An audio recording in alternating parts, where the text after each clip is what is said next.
مالا novel by نمرہ احمد حصہ دوم باب 11 زیاد اس رات کمرے میں نہیں آیا۔ اس کی رات بھی آنکھوں میں کٹی۔ ڈاکیومنٹس، کپڑے، جوتے سب کچھ پیک کر کے وہ بیڈ گراؤنڈ سے ٹیک لگائے بیٹھی رہی۔ گھڑی کی سوئی آگے بڑھتی گئی لیکن وہ نہیں سوئی، نہ ہی لیٹی۔ زیاد ناراض تھا اور شاید وہ چاہتا تھا کہ اس کی ناراضگی دیکھ کے وہ جانے کا فیصلہ بدل لے، لیکن وہ بار بار خود کو یاد کروا رہی تھی آج کمزور نہیں پڑنا، ابھی اسے نہیں بتانا کہ وہ اس کی جاب کا سچ جانتی ہے۔ Happy birthday to you. 2:55 پہ اسی دھن سے اس کی آنکھ کھلی۔ وہ چونک کر اٹھی۔ بیڈ گراؤنڈ سے ٹیک لگائے کب آنکھ لگی اس علم نہیں ہو سکا تھا۔ ہیپی برتھ ڈے کا میوزک اسی طرح بج رہا تھا۔ اس نے کانوں پر دونوں ہاتھ رکھ لیے لیکن وہ آواز کہیں نہیں جا رہی تھی۔ البتہ آج وہ پہلے کی طرح پھر سے سو بھی نہیں سکتی تھی، اسے خود کو مصروف کرنا تھا۔ سلیم، میں نے تمہیں پیسے بھیج دیے ہیں، جب صبح اٹھو تو کنفرم کر دینا کہ ملے یا نہیں۔ سلیم کو ایک آڈیو نوٹ ریکارڈ کر کے بھیجا۔ پس منظر میں بجتا میوزک اب خاموش ہو چکا تھا۔ میں تو اٹھا ہوا ہوں باجی۔ سلیم کا اگلے ہی لمحے آڈیو میسج آیا تھا۔ اس کے ابرو تعجب سے اکٹھے ہوئے۔ اس وقت تم کیا کر رہے ہو؟ لو باجی، اتنے سال بڑی بی کے پاس رہا ہوں، کیا فجر کی اذان سن کے بھی سوتا رہوں گا؟ ایک دم سے وہ سیدھی ہو کے بیٹھی، پلکیں جھپکنا بھول گئیں۔ فجر کی اذان، لاہور میں اس وقت فجر کی اذان ہو رہی ہے۔ اس نے تیزی سے موبائل پر وی نوٹ کھولا جس میں وہ ہر صبح اس آواز کے سننے کا وقت لکھتی آ رہی تھی۔ دنیا کی ہر شے جھوٹ بول سکتی ہے سوائے نمبرز کے۔ وہاں ایک قطار میں اوقات لکھے تھے آ رہے تھے سعودیہ کے وقت کے مطابق۔ قریباً ہر روز دھن کا وقت 1 منٹ پیچھے ہو رہا تھا۔ سعودی عرب میں رات کے 3 بجے کچھ خاص نہیں ہوتا تھا، لیکن عین اسی وقت لاہور میں صبح کے 5 بجے کا وقت ہوتا تھا۔ اور وہ کیا ہے جو مارچ کے مہینے میں ہر روز 1 منٹ پیچھے جاتا ہے؟ فجر کی اذان کا وقت۔ نیند اس کی آنکھوں سے غائب ہو چکی تھی۔ وہ اب گوگل پہ لاہور کی فجر کی ٹائمنگ چیک کر رہی تھی۔ وہ عین وہی اوقات تھے جو اس نے نوٹس میں لکھ رکھے تھے۔ مالا نے بے یقینی سے چہرہ اٹھایا۔ یہ اس کا وہم نہیں تھا، یہ اس کی اوشن کی ایک پرانی بری یادداشت نہیں تھی، یہ ماضی نہیں تھا، یہ حال تھا۔ کوئی ہر صبح فجر کے وقت یہ دھن بجاتا تھا، مگر کیوں؟ الجھن، خوف، گھبراہٹ۔ اس نے جلدی سے نوٹس بند کر دیے۔ آج کا وقت بھی تحریر نہیں کیا، اسے اپنا دھیان بٹانا تھا۔ نپولین کہتا تھا اگر دنیا ایک ریاست ہوتی تو اس کا دارالحکومت استنبول ہوتا، شاید اس لیے کہ اس شہر میں بہت سے رنگ ایک ساتھ تھے۔ ہر سفر کرنے کے خواہش مند انسان کی طرح استنبول جانا اس کا بھی خواب تھا، لیکن یہ خواب پورا ہوا تو ایسے کہ وہ سارا راستہ اداس رہی۔ دل الگ بوجھل تھا، کبھی اندر سے کوئی ملامت کرتا، وہ شوہر تھا، اس کو ناراض کر کے آئی ہو، پھر کوئی اس کی تصحیح کرتا، اگر وہاں رہتی تو حالات زیادہ خراب ہو جاتے۔ اسے سوچنے کے لیے وقت چاہیے تھا۔ جانے سے پہلے زیاد اس سے نہیں ملا تھا۔ وہ صبح ناشتہ کیے بغیر گھر سے چلا گیا تھا۔ وہ جانتی تھی کہ وہ یہ سب کیوں کر رہا ہے، شاید وہ رک جائے، لیکن وہ اسے نظر انداز کر رہی تھی۔ ایئرپورٹ پر اقامہ دکھاتے ہوئے اس کا دل بری طرح دھڑک رہا تھا، کہیں زیاد نے اس کی ری انٹری منسوخ نہ کر دی ہو، لیکن ایسا کچھ نہ ہوا۔ استنبول اور سعودیہ کا وقت ایک جیسا تھا۔ جس وقت وہ پاسپورٹ کنٹرول سے گزر کے بیگیج کلیم تک آئی، صبح کے 10 بج رہے تھے۔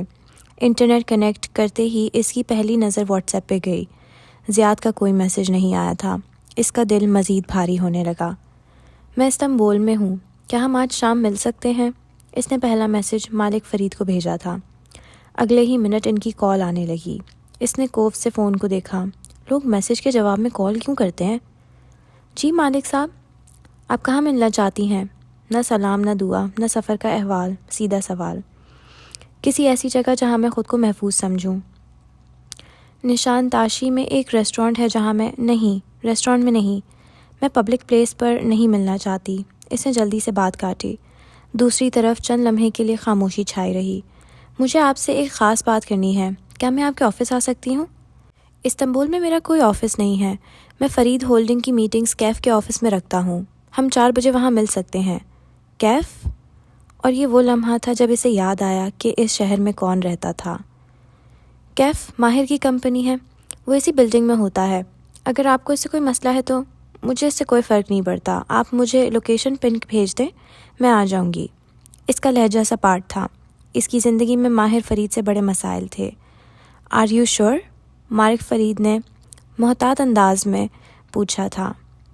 پازیٹیو، وہ فیصلہ کر چکی تھی۔ معید اس کو لینے بروقت پہنچا تھا۔ اس کو وزٹر ایریا میں دیکھا تو دور سے ہاتھ ہلایا۔ وہ مسکرا رہا تھا۔ کشمالہ مبین کے کندھوں سے سارے بوجھ اترنے لگے۔ وہ بھی مسکرا دی، آنکھیں بھیگنے لگیں۔ وہ تیزی سے اس کے قریب آئی اور معید نے اسے گلے لگا لیا۔ بھائی کیا ہوتے ہیں، شادی کے بعد احساس ہوتا ہے۔ میں بہت خوش ہوں کہ تم آئی ہو مالا۔ وہ واقعی خوش تھا۔ ماہی بھی آئے گی، فکر مت کرو۔ وہ مسکرا کے علیحدہ ہوئی، پھر لہجہ بدلا۔ تم نے کوئی اتنی قابل فخر حرکت نہیں کی، لیکن پھر بھی ہمیں شامل ہونا چاہیے۔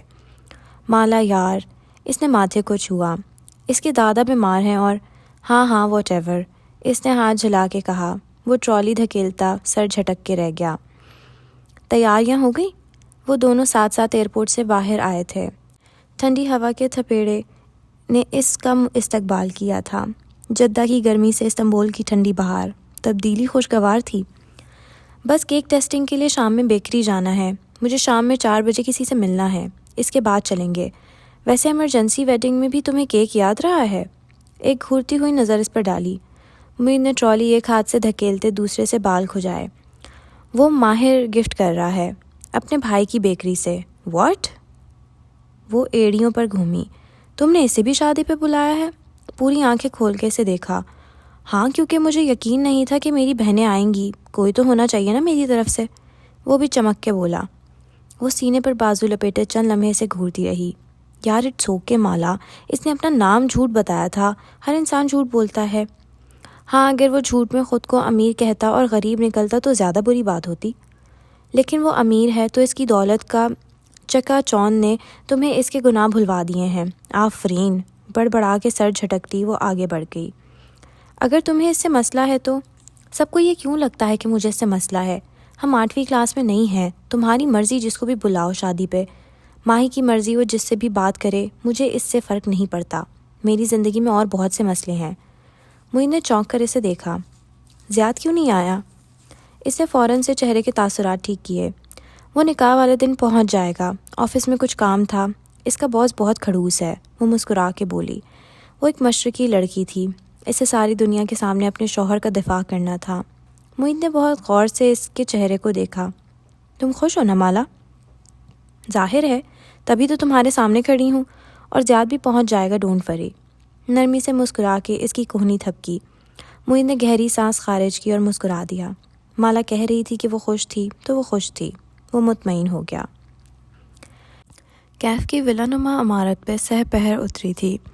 ماہر فرید اپنے آفس میں واپس جا چکا تھا اور شبنم کا ڈیسک اس کی پرانی جگہ پر پہنچ چکا تھا۔ رینوویشن کا کام مکمل ہو چکا تھا اور اس سے سب سے زیادہ خوش شبنم تھی۔ اس وقت وہ کیف کی لابی میں ریسیپشنسٹ سیلین کے ساتھ کھڑی حال احوال میں مصروف تھی جب گلاس ڈور کھلے۔ شبنم نے گردن موڑ کے دیکھا، آنکھوں کی پتلیاں سکڑیں۔ نوارد ایک خوبصورت لڑکی تھی۔ اس نے سفید ٹراؤزر پر گرے ہائی نیک سویٹر پہن رکھا تھا اور سفید گرم اسکارف مفلر کی طرح گردن کے گردوں لپیٹ رکھا تھا کہ لمبے بال کھلے اس کی قید میں آ گئے تھے اور ہوا سے اڑنے سے قاصر تھے۔ اس کے کندھوں پر ایک چھوٹا سا سفید بیک پیک تھا اور ہاتھ میں موبائل جس پر یقیناً گوگل میپس کھلے تھے۔ وہ متلاشی نگاہوں سے دائیں بائیں دیکھتی اندر داخل ہو رہی تھی۔ ٹھنڈ سے اس کی ناک اور گال گلابی ہو رہے تھے۔ خوش آمدید، سیلین فوراً سے مسکرا کے متوجہ ہوئی۔ مجھے مالک فرید سے ملنا ہے، 4 بجے کی اپائنٹمنٹ ہے۔ ماہر فرید سے؟ شبنم کو لگا اسے سننے میں غلطی ہوئی ہے۔ سبز آنکھوں والی لڑکی نے چہرہ موڑ کے اسے دیکھا۔ آنکھوں میں ہلکا سا غصہ تھا۔ میں نے مالک فرید کہا ہے، ماہر نہیں۔ دانت پہ دانت جما کے تصحیح کی اور واپس ریسیپشنسٹ کو دیکھنے لگی۔ شبنم کو قدرے حیرت ہوئی۔ اس میں غصے والی کیا بات تھی؟ ملتے جلتے نام ہیں۔ مالک بے اوپر اسٹڈی میں ہیں، وہ آپ کا انتظار کر رہے ہیں۔ شبنم وہیں جا رہی ہے، سیلین نے اشارہ کیا۔ شبنم نے بہانہ گھڑنے کے لیے لب کھولے۔ جب سبرینا صرف کام پہ نہیں بلکہ میرے دوستوں اور دشمنوں پہ بھی نظر رکھتی تھی۔ ایک معنی خیز مسکراہٹ شبنم کے لبوں پر در آئی۔ میں آپ کو وہیں لے چلتی ہوں، آئیے۔ اوکے، لڑکی نے کندھے اچکا دیے۔ وہ دونوں ساتھ ساتھ لفٹ میں سوار ہوئی تھیں۔ شبنم نے اپنا کارڈ سوائپ کیا، سبز بتی بجی تو اس نے مطلوبہ فلور کا بٹن دبایا۔ لفٹ اوپر جانے لگی۔ میں نے آپ کو پہلے یہاں نہیں دیکھا، کیونکہ میں پہلے یہاں آئی نہیں۔ وہ سامنے دیکھ رہی تھی۔ یہ ماہر بے کا آفس ہے، مالک بے تو بس ایک مہمان ہیں، کبھی کبھی آتے ہیں۔ اس نے پھر سے کوشش کی، البتہ اس نے محسوس کیا کہ ماہر کے نام پہ اس نے آنکھیں گھمائی تھیں، جیسے کچھ بہت ناپسندیدہ سا ہو۔ لفٹ کے دروازے کھلے تو سامنے روشنیوں سے چکا چوند مرکزی ہال دکھائی دیا۔ شبنم نے سیڑھیوں کی طرف اشارہ کیا۔ مالک بے اوپر اسٹڈی میں ہیں۔ شکریہ شبنم، وہ سنجیدگی سے کہہ کے سیڑھیوں کی طرف بڑھ گئی۔ شبنم ٹھہر گئی۔ سیلین نے ایک دفعہ اس کا نام لیا تھا، لیکن اسے یاد ہو گیا تھا۔ اس نے اسے اس کے نام سے پکارا تھا۔ وہ ہلکے سے مسکرا دی۔ پھر ایک نظر دور کونے میں بنے ماہر کے آفس کو دیکھا۔ پیٹ میں مروڑ پڑنے لگے۔ ماہر کو گوسپ نہیں پسند تھی۔ اسے ہر چھوٹی بڑی بات ماہر کو نہیں بتانی چاہیے۔ بدقت اس اجنبی لڑکی سے ملاقات کو پیٹ میں دبائے وہ اپنے ڈیسک تک واپس آ گئی۔ مگر جو سبرینہ کرتی تھی وہ گوسپ کے ضمر میں آتا تھا یا نہیں؟ وہ ماہر کے آفس کے بند دروازے کو دیکھ کے سوچنے لگی۔ اسٹڈی کے دروازے کے سامنے مخملی پردہ گرا تھا۔ مالا نے پردہ ہٹایا تو اندر کا منظر واضح ہوا۔ ایک تنگ سی اسٹڈی جس کی 3 دیواریں کتابوں سے بھری تھیں۔ اس میں رکھی ایک کانفرنس ٹیبل جس کے دہانے پر عبد المالک فرید بیٹھے موبائل دیکھ رہے تھے۔ میز کے وسط میں ایک سرخ عمارت کا ماڈل رکھا تھا۔ وہ اندر داخل ہوئی تو وہ اپنی جگہ سے اٹھے، موبائل رکھ دیا۔ وال پیپر لمحے بھر کو جل کے بجھ گیا۔ اس پر 3 لڑکیوں کے ایک ساتھ تصویر دکھائی دی تھیں۔ یہاں آنے میں کوئی دقت تو نہیں ہوئی؟ وہ بنا مسکرائے پوچھ رہے تھے۔ ہوتی بھی تو میں آ جاتی، مجھے آپ سے کام تھا۔ بیک پیک میز پر رکھا اور ان کے دائیں ہاتھ پہلی کرسی پر بیٹھی۔ کہیے۔ وہ واپس بیٹھے اور ٹیک لگا لی۔ سوٹ میں ملبوس، سفید بال جیل سے سمیٹے، وہ بے تاثر سا چہرہ لیے ہوئے تھے۔ کشمالہ کے دونوں ابرو تعجب سے اکٹھے ہوئے۔ آپ مجھے کافی نہیں پوچھیں گے؟ نہیں، مجھے ترکش کافی نہیں پسند۔ اس نے گہری سانس لی اور چہرے پر آئے بال کان کے پیچھے اڑسے۔ شروع سے شروع کرتے ہیں۔ وہ بہت کچھ سوچ کے آئی تھی۔ آپ نے مجھے کال کی تھی لیکن یہ نہیں بتایا کہ آپ وہی مالک فرید ہیں یا یہ کہ آپ ماہر کے چچا ہیں۔ کیا ہم یہاں ماہر کے بارے میں بات کرنے اکٹھے ہوئے ہیں؟ ان کے ابرو استجاب سے اٹھے۔ مجھے کچھ سوالوں کے جواب چاہیے ہیں تاکہ میں فیصلہ کر سکوں کہ آپ پہ بھروسہ کر سکتی ہوں یا نہیں۔ وہ نرم مگر ٹھوس لہجے میں کہہ رہی تھی۔ پہلا سوال کیا ہے؟ وہ سوچتی نظروں سے اسے دیکھ رہے تھے۔ آپ نے اس دن مجھ سے ملنے بیربل کو کیوں بھیجا؟ خود کیوں نہیں آئے؟ ضرورت محسوس نہیں کی، یا شاید آپ نہیں چاہتے تھے کہ میں آپ کو پہچان جاؤں؟ وہ بغور ان کا چہرہ دیکھ رہی تھی۔ میں نے اپنا نام بتایا تھا، آپ کو پہچان جانا چاہیے تھا۔ مالک نام کے بہت سے لوگ ہوتے ہیں اور مجھے نام کچھ دیر کے لیے ہی یاد رہتے ہیں۔ مالک فرید نے گہری سانس لی۔ کیونکہ میں جانتا تھا کہ جلد یا بدیر آپ ماہر کی اصلیت جان لیں گی اور اس کے حوالے سے مجھ سے بھی نفرت کریں گی۔ ایسا نہ ہوتا۔ میں بیربل سے بھی نفرت نہیں کرتی۔ بیربل سے کون نفرت کر سکتا ہے؟ انہوں نے شانے اچکائے۔ نیکسٹ۔ میرا ریسٹورانٹ ماہر نے نہیں بلکہ آپ نے خریدا تھا، کیا یہ درست ہے؟ وہ ان پر نگاہیں جمائے ہوئے تھی۔ نہیں، کیونکہ وہ آپ کا ریسٹورانٹ نہیں تھا، وہ ظہیر کا تھا۔ اسے میں نے خریدا تھا اور ماہر نے تفصیل میں گئے بغیر دستخط کیے تھے۔ یہ ہمارا روٹین کا کام ہے۔ ان کے الفاظ بے رحم تھے۔ اس کے اندر کچھ چھلنی سا ہو گیا۔ بیربل نے مجھے بتایا تھا کہ آپ نے ماہر کو میرا باڈی گارڈ بننے کے لیے کہا تھا کیونکہ میں چاہتا تھا کہ وہ آپ کی حفاظت کرے۔ لیکن پھر آپ نے اسے لاہور چھوڑنے کے لیے بھی کہا۔ ہاں، کیونکہ ماہر کبھی کبھی نہ چاہتے ہوئے بھی موبائل اسکرین کے وال پیپر کو دیکھا۔ انسانوں کو ہرٹ کر جاتا ہے۔ میں نہیں چاہتا تھا کہ وہ آپ کو ہرٹ کرے۔ مالک صاحب، وہ آگے کو ہوئی اور ان کی آنکھوں میں دیکھا۔ میری زندگی کے ہر بڑے ایونٹ میں آپ کا ہاتھ کیوں ہوتا ہے؟ انہوں نے ہلکے سے شانے اچکائے۔ تصادف؟ وہ چند لمحے انہیں دیکھے گئی۔ اس کی آنکھوں میں بہت کچھ تھا، شک، اعتبار، الجھن۔ جب خاموشی طویل ہوئی تو وہ کھنکارے۔ ماہر کو کوئی انسان کچھ بھی کرنے پر مجبور نہیں کر سکتا جب تک وہ خود نہ چاہے۔ وہ میرے بھائی کا بیٹا ہے۔ اس کی زندگی میرے لیے سب سے اوپر ہے اور اس سب سے اس کی زندگی متاثر ہو رہی تھی۔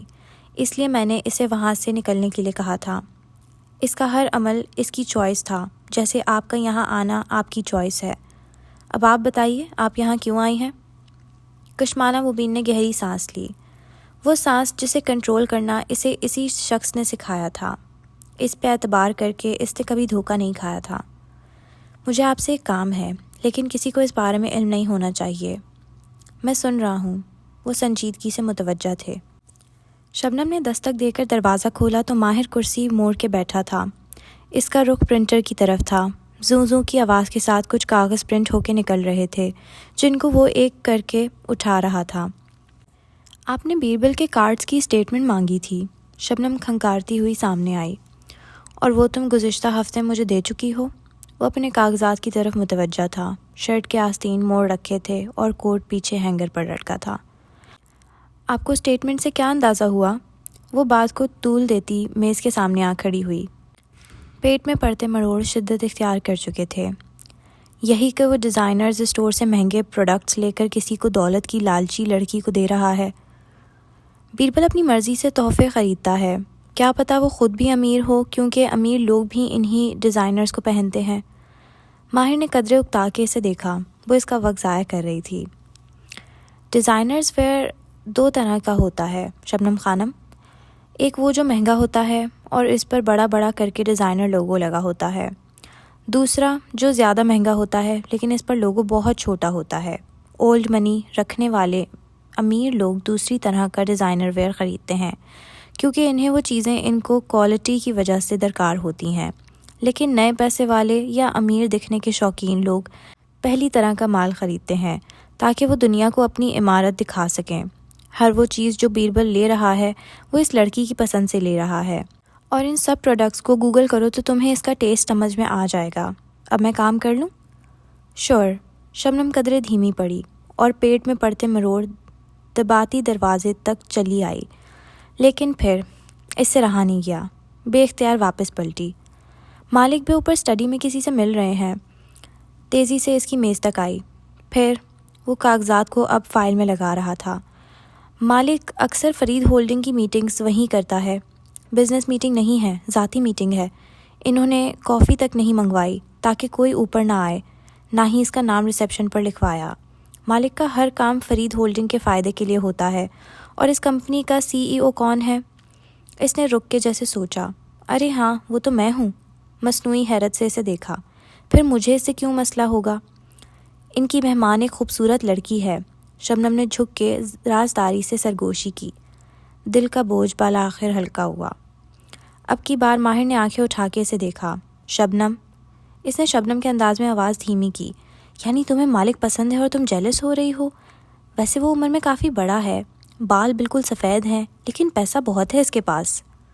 اللہ اللہ، وہ پیر پٹک کے سیدھی ہوئی، سرخ چہرے کے ساتھ اسے دیکھا۔ آپ سے بات کرنا ہی فضول ہے، میں صرف آپ کے انکل پہ نظر رکھ رہی تھی، کیونکہ جہاں تک مجھے یاد ہے آپ ان پہ اعتبار نہیں کرتے تھے۔ میں تو تم پہ بھی اعتبار نہیں کرتا۔ اب میں کام کر لوں؟ اس نے جیسے تھک کے اسے دیکھا۔ شبنم نے ناک سے کوڑی اور کر کے سر جھٹکتی باہر نکل گئی۔ بیربل ہوتا تو پوری توجہ سے اس کی بات سنتا اور اب تک اس لڑکی کا سارا بایو ڈاٹا معلوم کر چکا ہوتا۔ شبنم کے جانے کے بعد اس نے پیپر کلپ اٹھانے کے لیے چہرہ اٹھایا تو نگاہ ڈیسک کیلنڈر پر پڑی۔ اتوار کے گرد گول دائرہ لگا تھا، معید کا نکاح۔ ان کی مہمان ایک خوبصورت لڑکی ہے۔ مالا نے مجھے کال کر کے مالک کا نمبر مانگا تھا۔ پرنٹر ہنوز چل رہا تھا اور کاغذ پرنٹ ہو کے باہر نکل رہے تھے، لیکن اسے سب بھول چکا تھا۔ وہ تیزی سے باہر آیا۔ شبنم نے چونک کر اسے آفس سے نکلتے دیکھا اور بے اختیار مسکرا دی۔ اس کا رخ سیڑھیوں کی جانب تھا۔ وہ ابھی زینوں کے وسط میں تھا جب درمیان میں لگے آئینے پر نگاہ پڑی۔ ماہر کے قدم وہیں جم گئے۔ اسٹڈی کا پردہ ہٹا تھا، اندر کا منظر صاف دکھائی دے رہا تھا۔ مالک سربراہی کرسی پر بیٹھا تھا اور توجہ سے اس کی بات سن رہا تھا۔ وہ اس کے دائیں ہاتھ میں بیٹھی تھی، ہاتھ اٹھا کے ہلاتی ہوئی اس کو اپنی بات سمجھا رہی تھی۔ ساؤنڈ پروف دروازوں سے آواز نہیں آتی تھی، اسے آواز سننی بھی نہیں تھی۔ وہ بس مباحت سے اسے دیکھ رہا تھا۔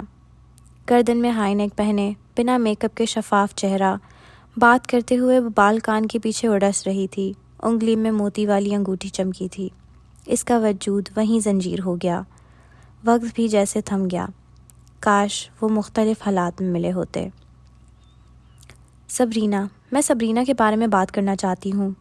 مالک فرید نے قدرے چونک کر اسے دیکھا۔ ماہر کی سیکریٹری سبرینا؟ اس کے بارے میں آپ کو ماہر سے بات کرنی چاہیے۔ آپ فرید ہولڈنگ کے ایکٹنگ CEO ہیں۔ میں نے ویب سائٹ پر پڑھا تھا، وہ اس کمپنی کو چھوڑ چکا ہے اور میرا نہیں خیال کہ میں اس سے کوئی بات کرنا چاہتی ہوں۔ میں سبرینہ کو نہیں جانتا، لیکن کمپنی میں اس کے ریکارڈز ہوں گے، مجھے اس کی فائل چاہیے، اس کے بارے میں ہر وہ معلومات جو کمپنی کے پاس ہو، وہ کیا کرتی تھی، کہاں رہتی تھی اور اب اس کی فیملی کہاں ہے۔ لیکن کیوں؟ اس نے اضطرابی انداز میں کان کے پیچھے بال اڑسے۔ سبرینہ میرے شوہر کی منگیتر تھی۔ مالک فرید نے چونک کر اسے دیکھا، ماتھے پر لکیریں ابھریں۔ نہیں، سبرینہ کا کوئی منگیتر یا بوائے فرینڈ نہیں تھا، وہ اکیلی تھی۔ مالا نے میز پر رکھی مٹھی بھینچ لی۔ وہ زیاد کی منگیتر تھی، اس نے زور دے کر کہا جیسے خود کو یقین دلایا ہو۔ میں اس کو زیادہ نہیں جانتا، لیکن اتنا مجھے یاد ہے کہ اس کا کوئی منگیتر نہیں تھا۔ میرا شوہر اس کو اپنی منگیتر بتاتا ہے، میں سچ جاننا چاہتی ہوں۔ نہیں، آپ اپنے شوہر کی جاسوسی کر رہی ہیں اور یہ اچھی بات نہیں ہے۔ شک رشتوں کو کھا جاتا ہے۔ ویسے بھی وہ لڑکی مر چکی ہے، وہ اس کی زندگی میں نہیں ہے، یعنی آپ کو اس کی زندگی متاثر نہیں کر سکتی۔ بات کسی دوسری عورت کی نہیں، سچ اور جھوٹ کی ہے۔ میں جاننا چاہتی ہوں کہ میرا شوہر مجھ سے کیا کیا چھپاتا رہا ہے۔ مالک فرید نے گہری سانس لے کر ٹیک لگائی۔ ان کا چہرہ ہنوز بے تاثر تھا۔ اسی لیے آپ پبلک پلیس پر نہیں ملنا چاہتی تھی، کیونکہ آپ کو خود بھی معلوم ہے کہ آپ غلط کر رہی ہیں۔ میں نہیں چاہتی کہ زیاد کو معلوم ہو کہ میں سبرینہ کو کھوج رہی ہوں۔ شک شادی کو تباہ کر دیتا ہے، رشتوں کو نگل لیتا ہے۔ کیا آپ واقعی اپنے شوہر سے بات کرنے کے بجائے اس طرح کا قدم اٹھانا چاہتی ہیں؟ کرسی پر بیٹھی لڑکی چند لمحے انہیں دیکھتی رہی۔ کیا آپ میری مدد کریں گے؟ آپ بیک ڈور سے کام کرنے والوں میں سے نہیں تھیں، آپ پولیس اسٹیشن جا کے مقابلہ کرنے والوں میں سے تھیں، اور آپ نے کہا تھا کہ وہ بہادری مگر بے وقوفی تھی۔ مالک فرید پہلی دفعہ ہلکا سا مسکرائے، پھر سر کو جنبش دی۔ اوکے، میں اس عقل مندی میں آپ کا ساتھ دوں گا۔ Thank you. شاید آپ کو لگے کہ میں غلط کر رہی ہوں، لیکن ماں نہیں ہے، وہ ہوتی تو بتاتی کہ کیا کرنا ہے۔ اسٹڈی کے 3 دیواریں خاموشی سے ان دونوں کو دیکھ رہی تھیں۔ چند ثانیے خاموشی کے نظر ہوئے، پھر وہ دھیرے سے آگے ہوئی اور اس کی آنکھوں میں جھانکا۔ ماں مر جائے تب بھی ہر انسان جانتا ہے کہ وہ اس وقت ہوتی تو کیا کہتی۔ وہ ایک لمحے کے لیے منجمد ہو گئی، ساکت، ٹھنڈی۔ کل اسی وقت پہ اسی جگہ پر آ جائیے گا، میں سبرینہ کی مکمل فائل آپ کے حوالے کر دوں گا۔ ان کا لہجہ پہلے جیسا ہو گیا، بے تاثر۔ مالا نے سر ہلا دیا۔ ایک آخری سوال۔ اس کی آواز نڈھال سی تھی، بے چینی سے بال کان کے پیچھے کیے۔ سبرینہ کی موت کیسے ہوئی؟ اس کے لبوں سے سوال اور دروازے کے پٹ ایک ساتھ جدا ہوئے تھے۔ اسے میں نے مارا تھا، اور اپنے سوتیلے باپ کو بھی۔ آپ نے سوشل میڈیا پہ پڑھا تو ہوگا۔ کشمالہ نے چونک کر چہرہ موڑا۔ وہ حشاش بشاش سے انداز میں کہتا اندر داخل ہو رہا تھا۔ سفید شرٹ کے آستین موڑے، جیل سے بال پیچھے جمائے، سوگواری سی مسکراہٹ چہرے پر لیے وہ ان دونوں کے سامنے آیا۔ Welcome to Istanbul. کشمالہ کو دیکھ کے سر کو خم دیا۔ اب وہ بازو بڑھا کے میز سے چند کاغذات اکٹھے کر رہا تھا۔ کیا تمہیں کسی نے دستک دینا نہیں سکھایا؟ مالک فرید انتہائی ناگواری سے بولے تو وہ چونکی۔ وہ ابھی تک خاموش تھی، ایک لفظ بھی نہ کہہ سکی۔ اسے توقع تھی کہ شاید کسی کوریڈور میں دکھائی دے گا، لیکن وہ اس طرح آ جائے گا، یہ اس کے لیے شاکنگ تھا۔ میں ایک مینیپولیٹو لائر ہوں، مجھ سے آپ کو ایسے کاموں کی توقع ہونی چاہیے، طنزیہ انداز میں کہتے ہوئے اس نے تمام کاغذ سمیٹے اور سیدھا ہوا۔ مالا نے بٹھی بھینچی۔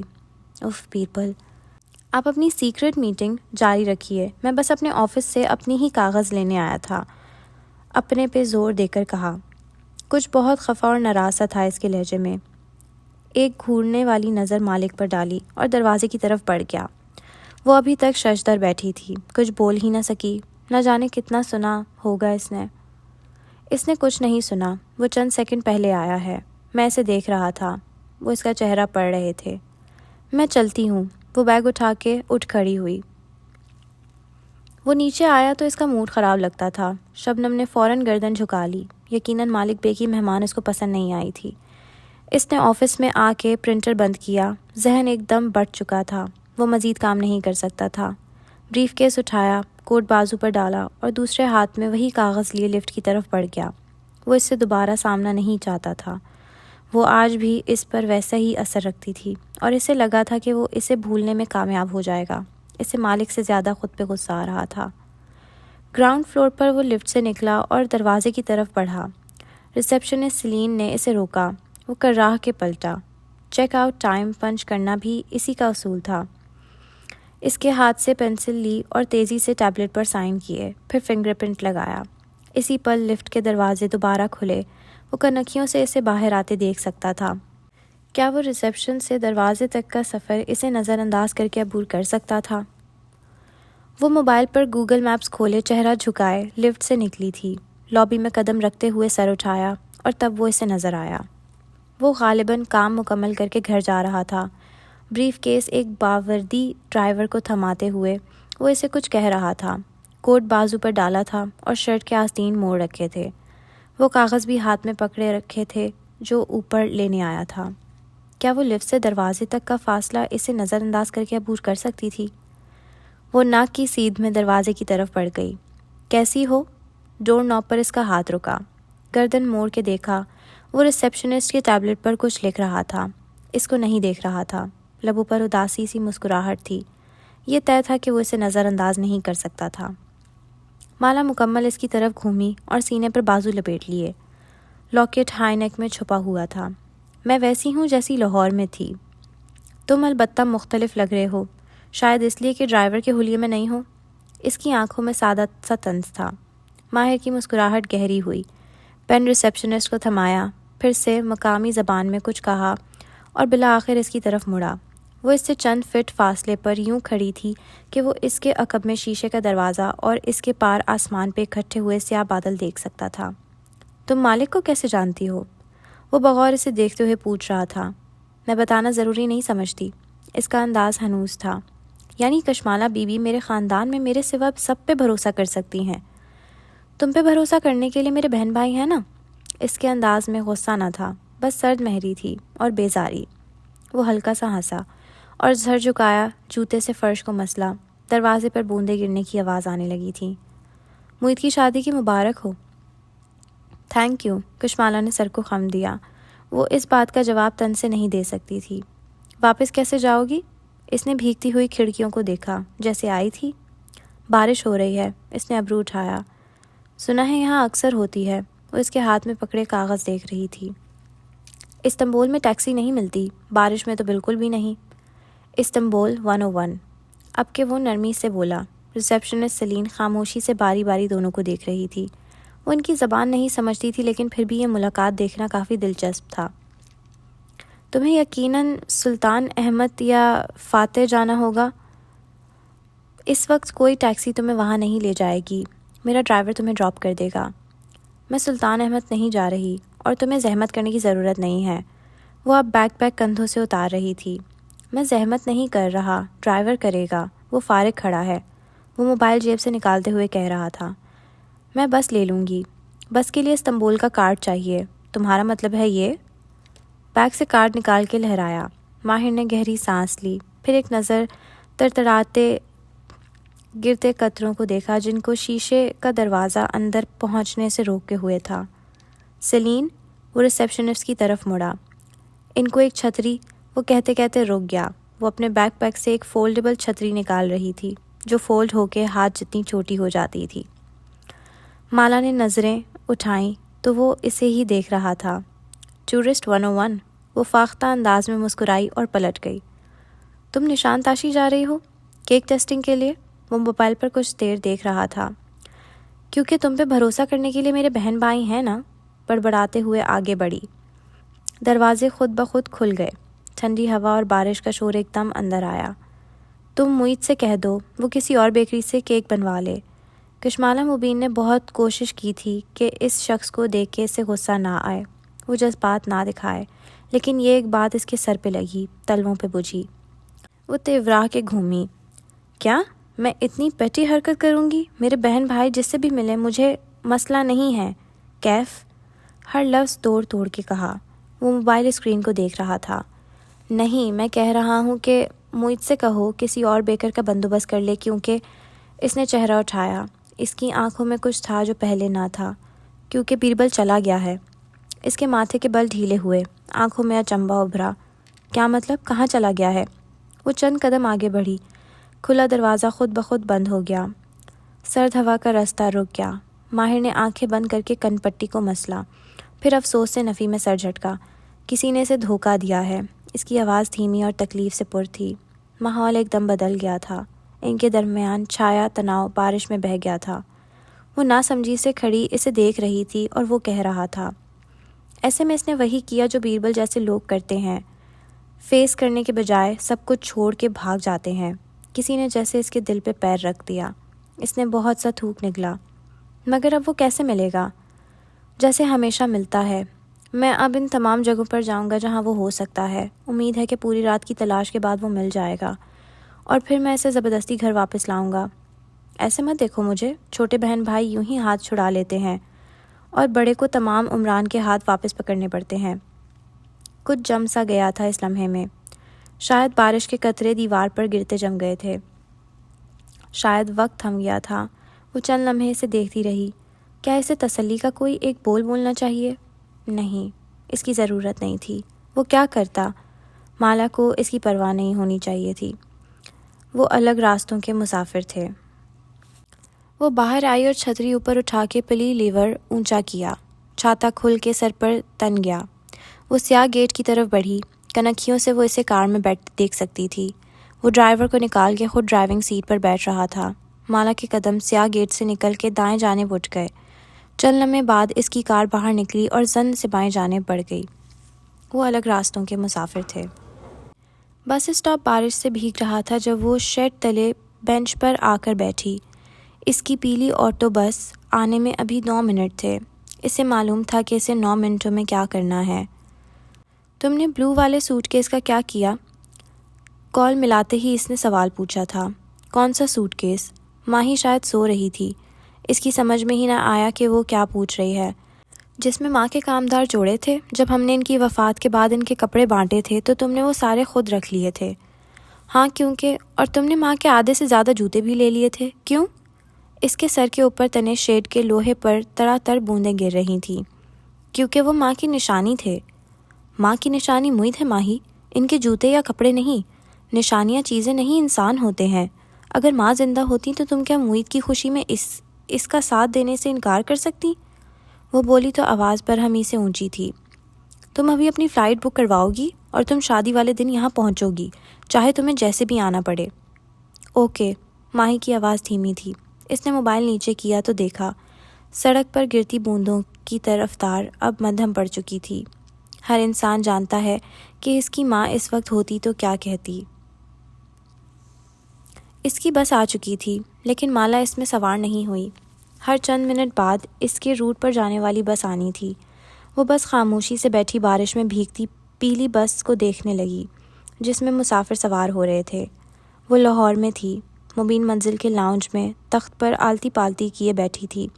اس کے سیاہ لمبے بال کندھوں پر بکھرے تھے اور ماں پیچھے بیٹھی ان میں تیل لگا رہی تھی۔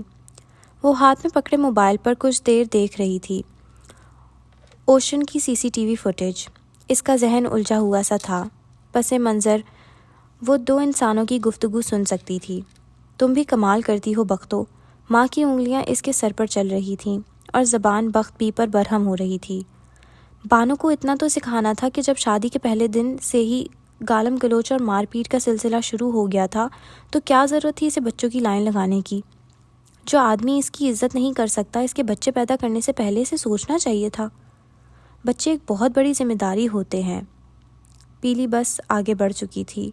کشمالہ کے ہاتھ بیگ کے اندر گئے اور بھورا پیکٹ باہر آیا۔ 2 انگلیوں سے پیکٹ کے اندر سے گولیوں کا پتہ نکالا۔ وہ چند لمحے ان کو دیکھتی رہی۔ وہ برتھ کنٹرول پلز تھیں۔ وہ ابھی تک پریگننٹ نہیں ہوئی تھی اور یہ وہ درست وقت تھا جب اسے یہ شروع کر دینی چاہیے تھیں۔ ماں نہیں تھی، لیکن وہ جانتی تھی کہ وہ ہوتیں تو کیا کہتیں۔ وہ جب تک سبرینہ کی حقیقت اور زیاد کا سچ نہیں جان لے گی، وہ اپنے پیروں میں کوئی زنجیر نہیں پڑنے دے گی۔ اس نے پہلی گولی نکالی اور پھانک لی، پھر پیکٹ احتیاط سے بیگ میں واپس رکھا۔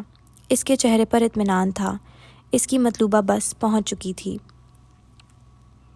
جدہ میں بنی اس اپارٹمنٹ بلڈنگ میں اندھیرا چھایا تھا۔ پردے بند تھے۔ کوئی ایک بتی بھی روشن نہیں تھی۔ لمبے صوفے پر زیاد سلطان پیر لمبے کر کے لیٹا تھا۔ شیو 1-2 دن کی بڑھی ہوئی تھی اور وہ خلائی میں گھور رہا تھا جب میز پر رکھا موبائل تھر تھرایا۔ زیاد اٹھا نہیں، بس پہلو کے بل کروٹ لی اور بازو لمبا کر کے بٹن سلائیڈ کیا، پھر اسپیکر کو چھوا۔ کیسے ہو بیٹے؟ نگینہ بیگم کی آواز سارے میں گونجنے لگی۔ وہ چلی گئی تھی، اب کس کا خوف تھا؟ ٹھیک ہوں۔ وہ واپس چت لیٹے گیا اور چھت کو دیکھنے لگا۔ اکیلے بھیج دیا اس کو؟ وہ چونکا، لب ہلے، لیکن پھر ٹھہر گیا۔ ظاہر ان کو خبر ہو جانی تھی۔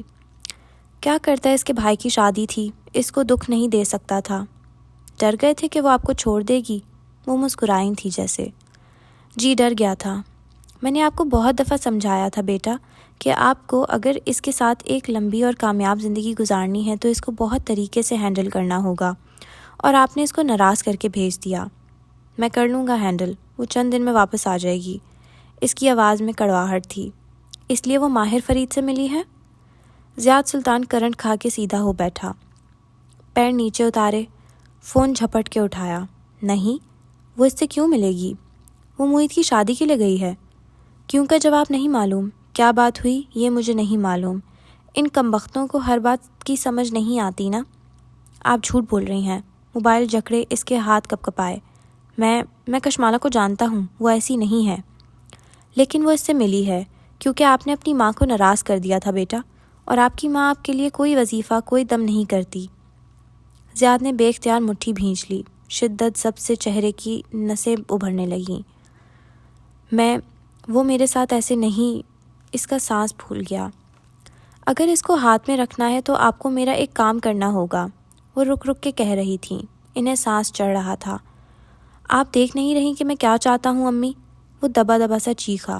میں وہ زندگی چھوڑ چکا ہوں، میں ایک نیا ورق پلٹ رہا ہوں، ایمانداری سے، سچائی سے۔ آپ مجھے پھر اس زندگی میں دھکیل رہی ہیں۔ آپ وہی کرو گے جو میں کہہ رہی ہوں، ورنہ آپ کشمالہ کو کھو دو گے۔ اب میری بات دھیان سے سنو۔ نگینہ بیگم کی آواز کی تکلیف برقرار تھی، لیکن لہجہ ایک دم بدلا۔ اس میں کرختگی در آئی اور روب بھی۔ زیاد سلطان یہ لہجہ پہچانتا تھا۔ اس کے تنے اعصاب ڈھیلے پڑ گئے، چہرے پر ہلکا سا خوف ظاہر ہوا، ایسا خوف جس میں تعظیم بھی تھی۔ جی سرکار، وہ بولا تو آواز دھیمی تھی۔ وہ اپنی ماں کی طاقت سے واقف تھا۔ آپ استنبول جاؤ گے، پہلی دستیاب فلائٹ سے، اور وہاں آپ کو کسی کی تلاش کر کے زندہ میرے پاس لانا ہے۔ میں اس کام کے لیے آپ کے علاوہ کسی پر بھروسہ نہیں کر سکتی۔ کس کو؟ وہ چونکا۔ ہلال کی نانی کو۔ اور یہ کام آپ کا استنبول والا کلائنٹ کیوں نہیں کر سکتا؟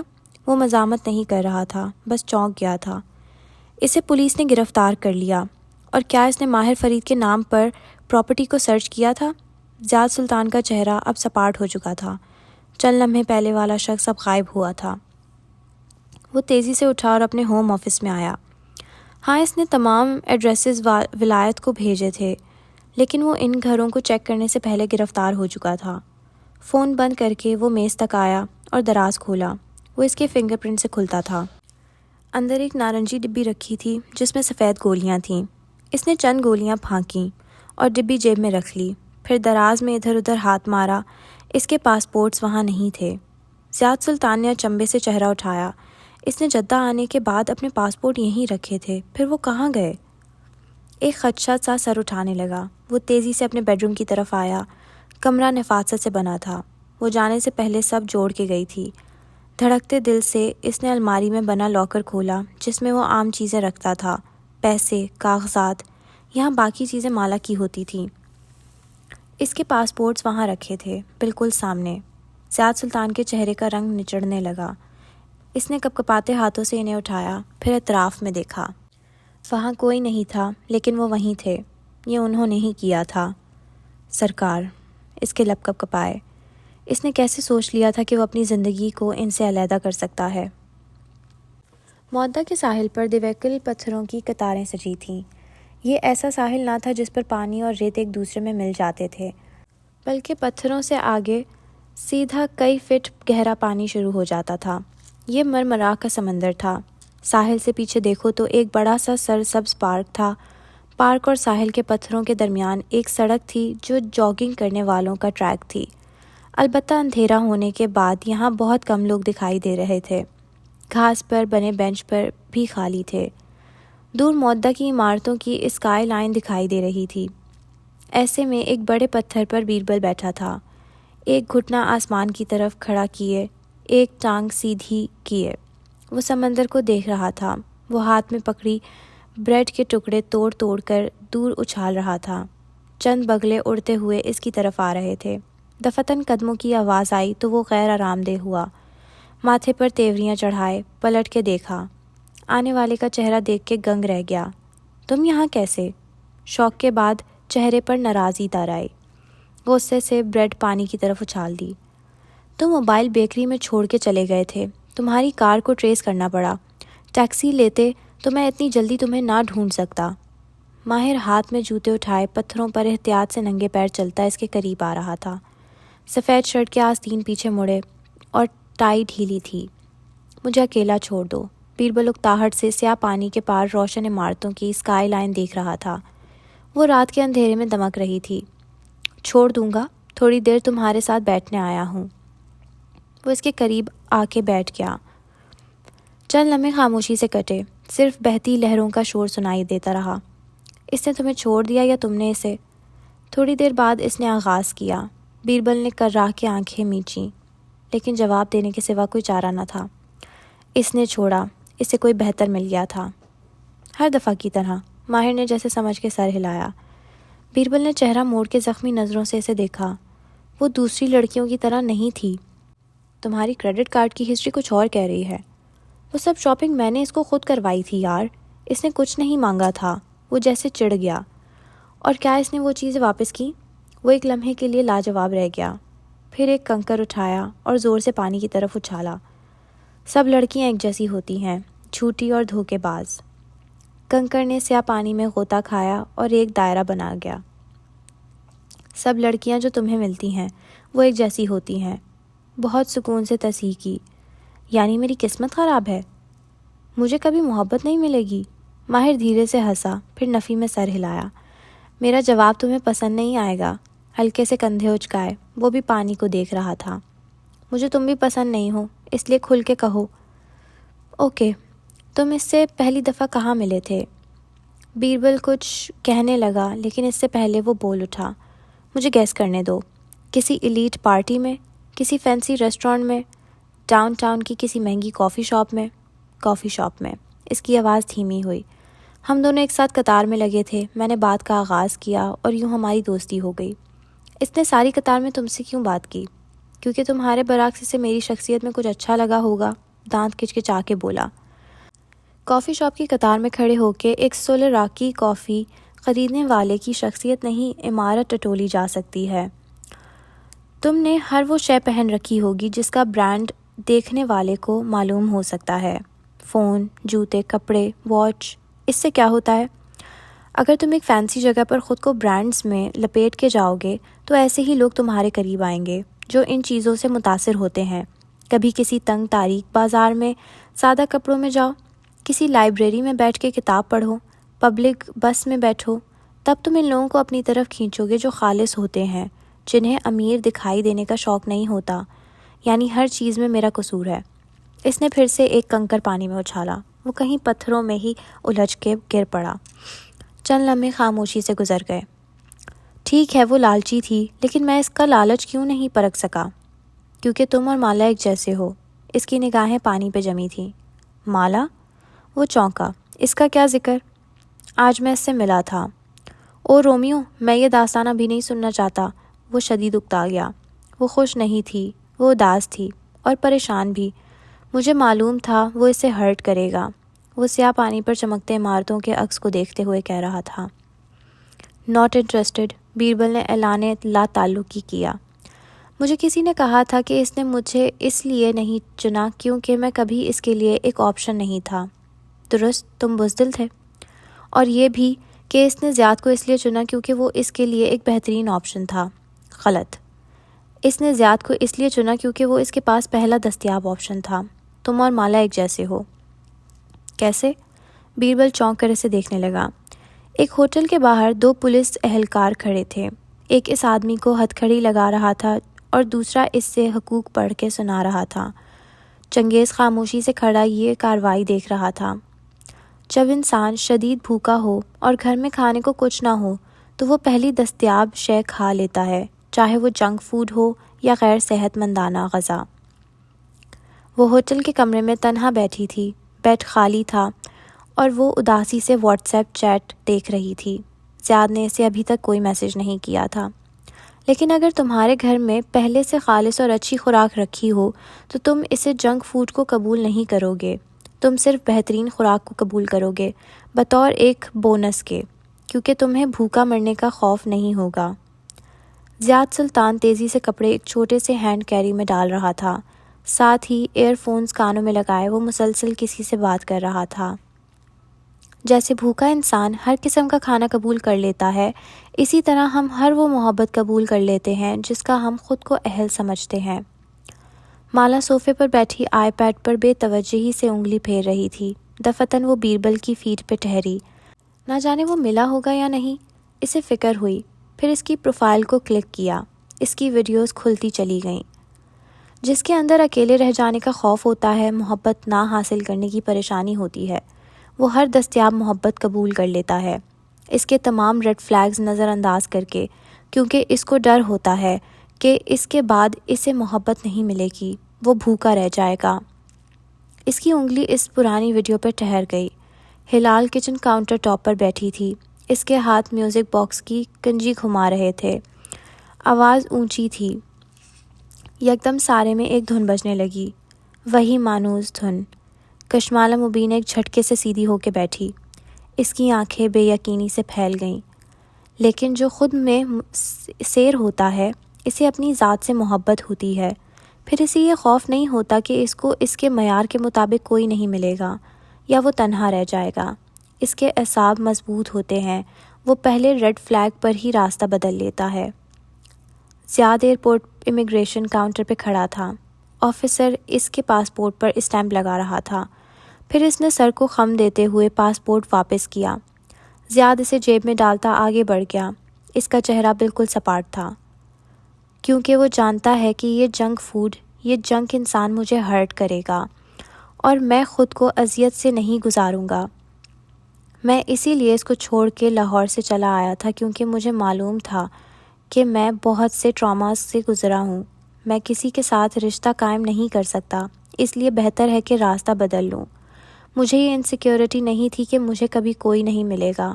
میں ماہر فرید ہوں، میں نے خود کو خود اس پاگل خانے سے نکالا تھا بیربل۔ میری اپنی نظر میں میری ذات بہت قیمتی ہے، اسی لیے راستہ بدلنا میرے لیے آسان تھا۔ وہ بار بار اسی ویڈیو کو ری پلے کر رہی تھی، اس کی رنگت خوف سے سفید پڑ رہی تھی۔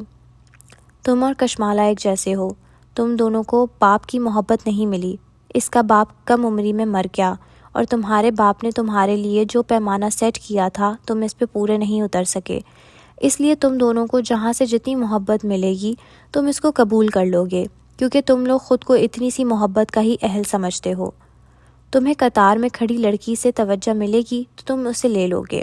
اس کو اپنے کزن کا رشتہ ملا، اس نے لے لیا، کیونکہ اس کو اکیلے رہ جانے کا خوف تھا، تمہیں بھی ہے۔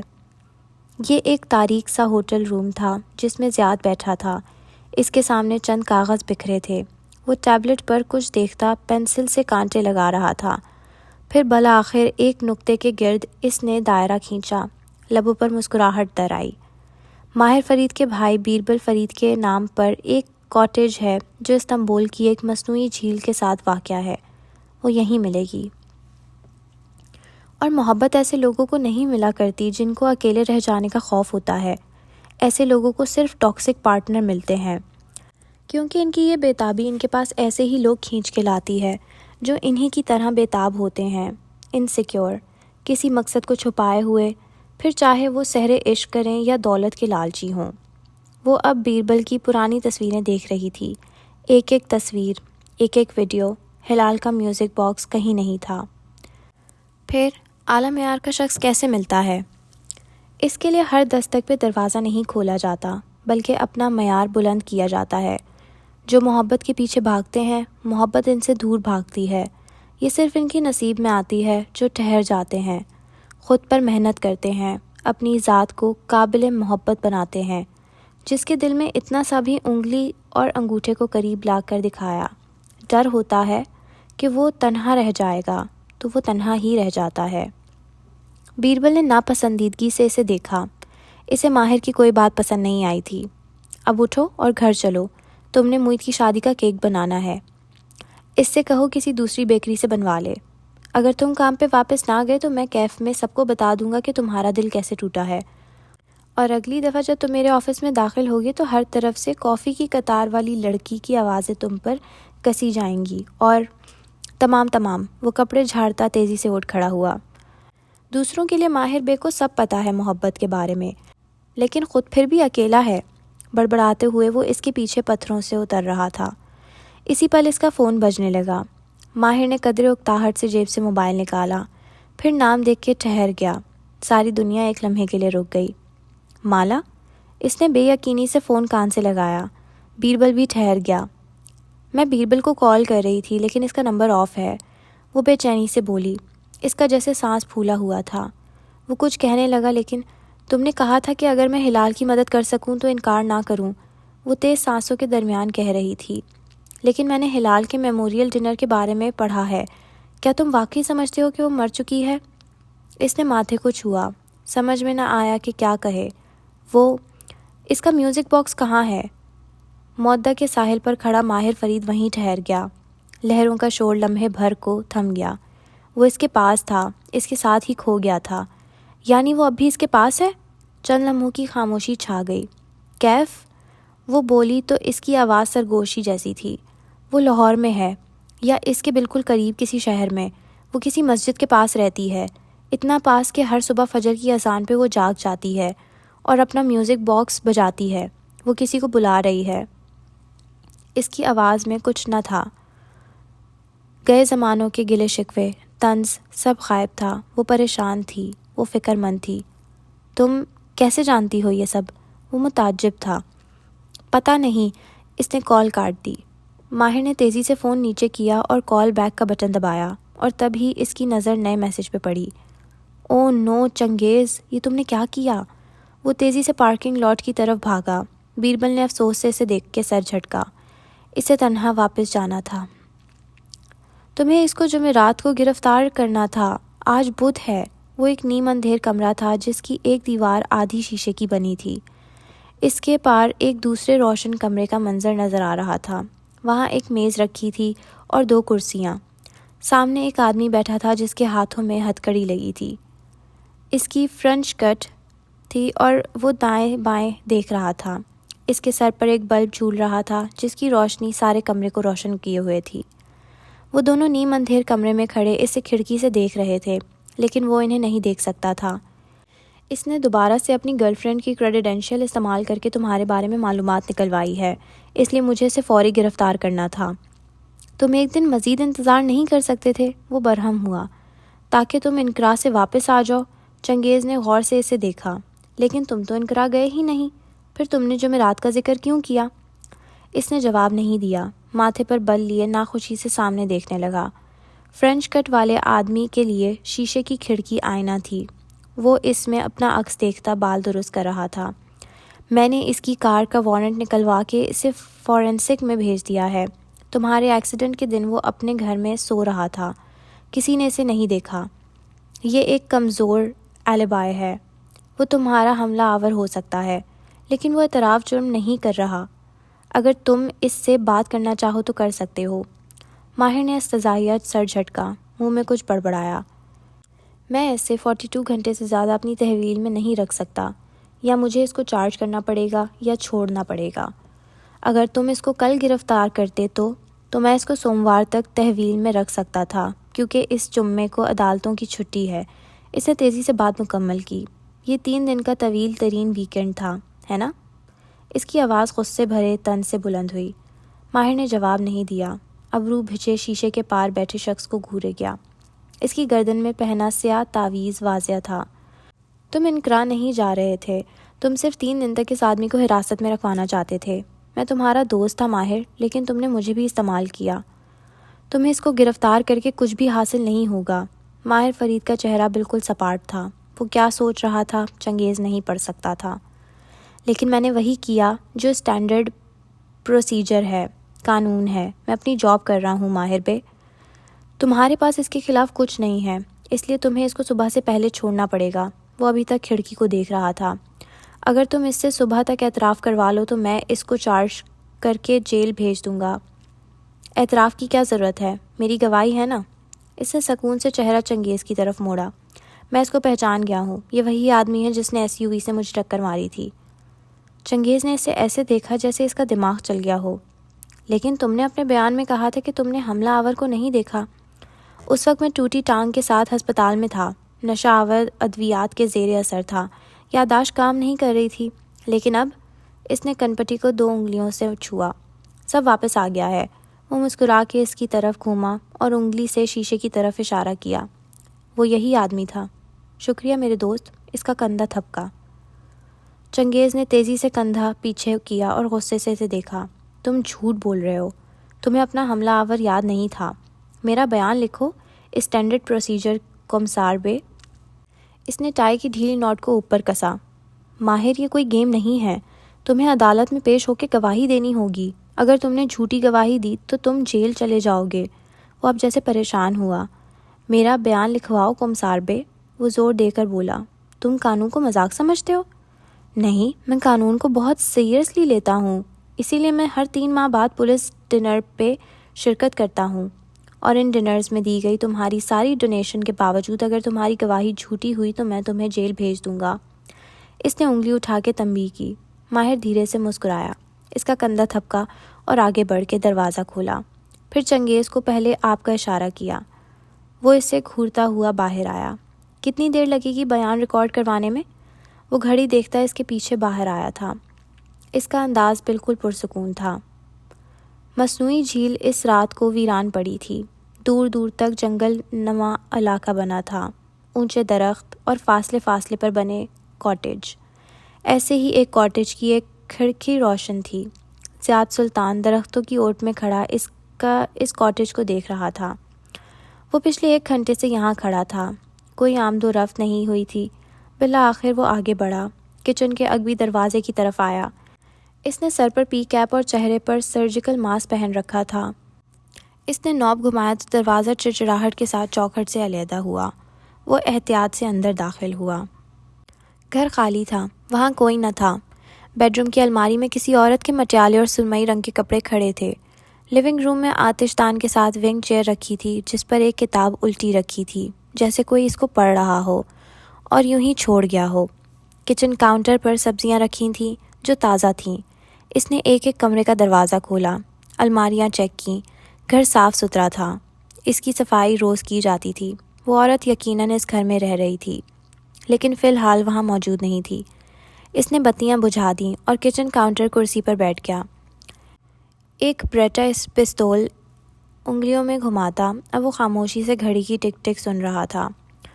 رات سفر کرتی رہی، سیاہی میں سے سیاہی نکلتی رہی، یہاں تک کہ تیسرا پہر آن پہنچا۔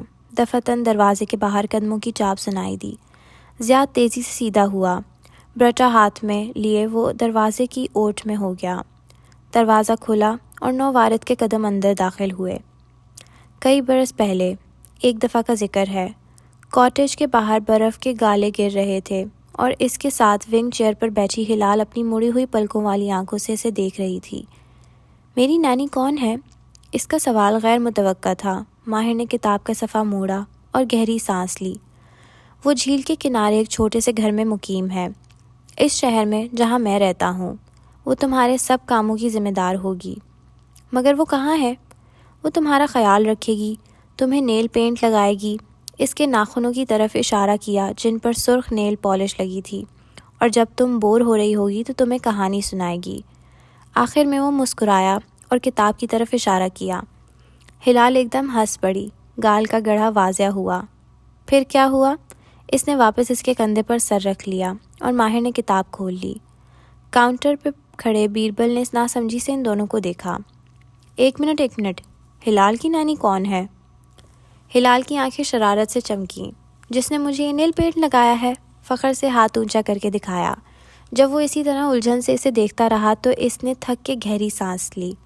ماہر بھائی، نووارد نے بتی جلائی اور سیدھا آتش دان کی طرف بڑھ گیا۔ کاٹیج پل بھر میں روشن ہو گیا اور زیاد سلطان کا پستول والا ہاتھ نیچے گر گیا۔ اس کا سارا وجود ساکت رہ گیا۔ استنبول میں خوش آمدید۔ ماہر فرید نے آتش دان میں لگے ہیٹر کا بٹن گھمایا، پھر اس کی طرف گھوما اور سادگی سے مسکرایا۔ میں اس ملاقات کی توقع ویکنڈ پہ کر رہا تھا، لیکن تم لوگوں کو بہت جلدی تھی۔ وہ ونگ چیئر پر بیٹھا اور جوتوں سمیت پیر اوٹمن پر رکھ لیے۔ اب وہ بہت فرصت سے مسکرا کے اسے دیکھ رہا تھا۔ زیاد قدم قدم چلتا سامنے آیا۔ اس کے چہرے سے شوق کا تاثر غائب ہو چکا تھا۔ وہ اب بالکل سپاٹ تھا۔ تم یہاں کیا کر رہے ہو؟ یہ میرا گھر ہے اور یہاں کوئی اور نہیں رہتا۔ کیا تم اب بھی نہیں سمجھے؟ میں سمجھاتا ہوں۔ وہ گردن اٹھائے اسے دیکھ رہا تھا جو اس کے سامنے کھڑا تھا۔ ہلال کی کوئی نانی نہیں تھی۔ ہم نے کبھی ہائر ہی نہیں کی۔ یہ صرف ایک مذاق تھا جو ہم آپس میں کرتے تھے۔ مجھے یقین تھا کہ اگر غالب نواز چند دن کے لیے مقید ہو جائے تو سرکار اس گمشدہ عورت کے پیچھے کسی کو ضرور بھیجے گا، اپنے سب سے قابل بھروسہ مرید کو۔ مجھے یہ توقع نہیں تھی کہ وہ تم ہوگے زیاد سلطان۔ زیاد نے کچھ نہیں کہا۔ وہ آنکھوں کی پتلیاں سکیڑے اسے دیکھے گیا۔ اس جگہ کے بارے میں صرف تمہیں ایک انسان بتا سکتا تھا، اور وہ خود ہلال ہے۔ میں جانتا ہوں کہ وہ زندہ ہے، لیکن میں اب اس کے پیچھے نہیں بھاگ رہا۔ اب تم لوگ خود میرے پاس آؤ گے۔ بیٹھو زیاد سلطان، مجھے ایسے مت دیکھو، تم مجھے اچھے سے جانتے ہو۔ اس نے سامنے رکھی کرسی کی طرف اشارہ کیا۔ بیٹھ جاؤ، مجھے اور تمہیں چند باتیں کرنی ہیں۔